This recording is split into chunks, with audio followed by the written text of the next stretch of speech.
satu-satu. Dulu ada berapa?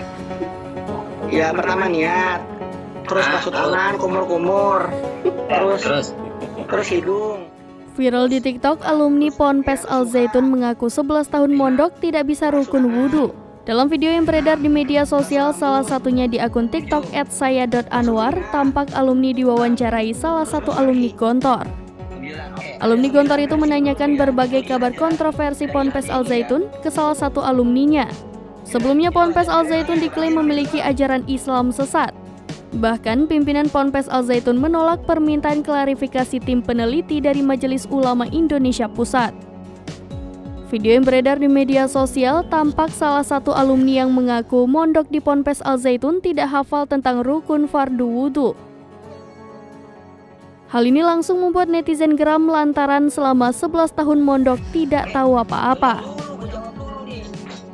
Bahkan video yang diunggah di akun TikTok @saya.anwar sudah ditonton lebih sebanyak 1 juta kali. Ini kita ngobrol terlalu jauh, sampai 40 aja nggak tahu. Nih emang nih bang, gue udah harus terpojokan nih. Maksudnya ini juga udah malam juga kan? Siap, sorry bang. Besok malam kita lanjutin ya.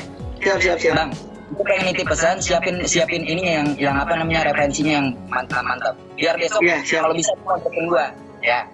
Ya siap.